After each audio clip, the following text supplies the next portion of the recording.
I'm going to be very clear about something, even if it makes people uncomfortable. When a man looks at a woman, his perception does not start with morality or polite discourse. It starts with the body, and yes, that includes her chest. Not because of perversion, not because of immaturity, but because the male brain is biologically wired to react to very specific signals. Pretending this doesn't exist is lying to yourself. Women know this very well. What they test is not whether you look. What they test is whether you are comfortable with what you feel without justifying yourself, without apologizing, without submitting. And this is exactly where many men betray themselves. Because the moment you disconnect from your own instincts, the moment you try to sanitize desire, the moment you replace presence with politeness, you lose something essential, not respect, attraction. Here is the uncomfortable truth.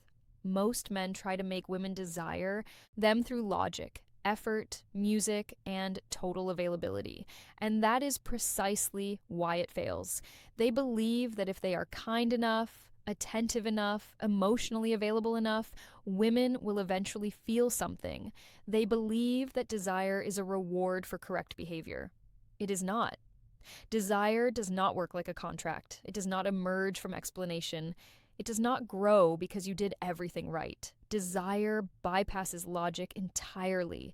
It goes straight to the nervous system. It is visceral, automatic, music unconscious, and it does not care how good of a man you are on paper. You can be stable, intelligent, emotionally mature, financially secure, music, and still watch a woman slowly lose interest without being able to explain why, not because you did something wrong, but because you activated the wrong mechanisms. Most men misunderstand where attraction actually lives. They assume attraction is a decision, music, a judgment, a rational evaluation. But attraction happens before judgment, before thought, before language. By the time a woman explains why she feels something or why she doesn't, her body has already decided. And this is where men get trapped. They keep trying to speak to the thinking mind while attraction is being governed somewhere else entirely. Here is a crucial distinction. Respect and desire are not the same thing. You can earn respect through consistency, reliability, and moral alignment, but desire does not respond to those variables in the early stages. Desire responds to tension, to polarity, to contrast. And when those elements are missing, attraction never fully ignites. This is why so many men end up confused. They do everything they were taught to do. They listen, they reassure, they clarify intentions, they remove uncertainty, and in doing so, they remove the very conditions that allow desire to exist. Because desire needs space, it needs ambiguity, it needs the possibility of loss. When everything is known, secure, predictable, and explained, the nervous system relaxes, and relaxed systems do not crave. Let's talk about availability. Availability is often confused with generosity, but psychologically, availability signals something else. When you are always reachable, always ready, always adjusting your schedule, always prioritizing her time over yours, you are not signaling devotion. You are signaling low scarcity. And the human brain, male or female, assigns value based on scarcity. This is not a social construct. This is neurological. What is rare is valuable. What is abundant is taken for granted. When your attention is unlimited, it loses weight. Not consciously, subconsciously, her rational mind may appreciate you. Her body disengages because desire is not appreciation, it is activation. Another uncomfortable truth, predictability is comforting, but comfort is not arousing, at least not at the beginning. Early attraction feeds on stimulation, not safety. When every interaction with you follows the same emotional rhythm, the nervous system stops responding. You become emotionally flat, not offensive, not unpleasant, just neutral. And neutrality is deadly for attraction. This is where many men misunderstand masculinity. They believe being safe is the goal, but safety without tension is invisible. Masculinity at its core is not aggression or dominance. It is grounded music presence. The ability to stand in your impulses without collapsing into guilt or overcompensation. the ability to feel desire without apologizing for it, the ability to be interested without chasing. This is why that initial point about looking matters so much. When a man notices a woman's body and immediately suppresses himself or floods the interaction with politeness to compensate, he signals internal conflict. Women sense this instantly, not consciously but somatically. They don't think he looked. They feel he is not at ease with himself, and lack of self-ease is deeply unattractive. Let's move deeper. Attachment dynamics play a major role here. When a man pursues anxiously, seeking reassurance, music, over-explaining intentions, trying to remove all uncertainty, he often activates avoidance in the other person. Even in women who are not naturally avoidant, because desire requires freedom. It requires the ability to move towards something, not be crowded by it. When there is no space, desire suffocates. This is also why neediness is so destructive. Neediness is not about wanting connection. It is about requiring validation.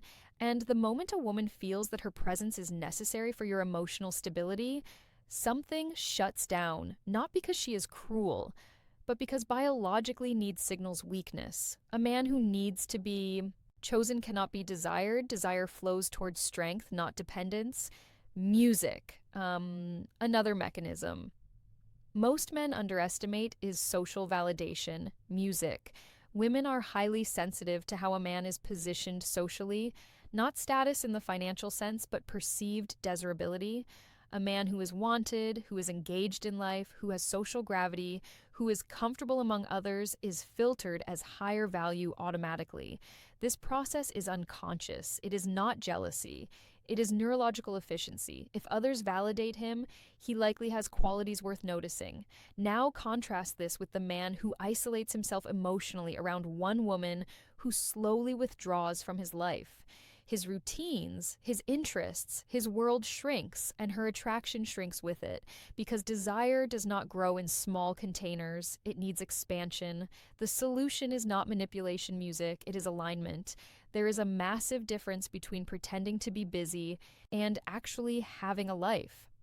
Between delaying replies artificially and responding when you genuinely have time. Between acting indifferent and being internally centered. Women detect the difference instantly. Authenticity matters, not moral authenticity, energetic authenticity. Here is what genuine masculine alignment looks like in practice. You do not abandon your plans to accommodate last-minute changes, not to punish music, but because your time matters. You do not overx because your attention is not surplus. You express interest clearly, music without begging. I'd like to see you again. Not tell me when you're free. I'll adjust. You are comfortable with pauses. Silence does not threaten you. You lead interactions rather than interviewing. You can tease lightly without fear. You can disagree without tension. Sometimes you end conversations first, not as a tactic, but because you have somewhere to go. Each of these behaviors communicates the same thing. This man is self-contained, and self-containment is magnetic. Now, let's dismantle one last illusion. Many men believe that if they just explain themselves better, attraction will appear, but attraction does not need explanation. It needs embodiment.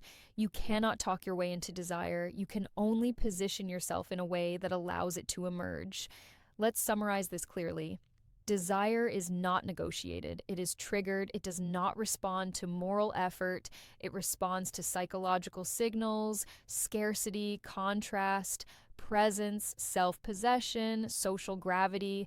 None of this requires manipulation. It requires honesty with yourself first. If you suppress your instincts, you leak insecurity. If you chase validation, you signal need.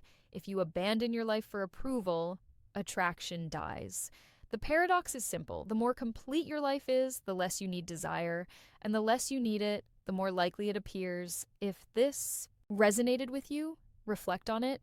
Not emotionally, strategically. Where have you over-explained? Where have you over-invested? Where have you replaced presence with politeness? That's where the shift begins. And that shift has nothing to do with women. It has everything to do with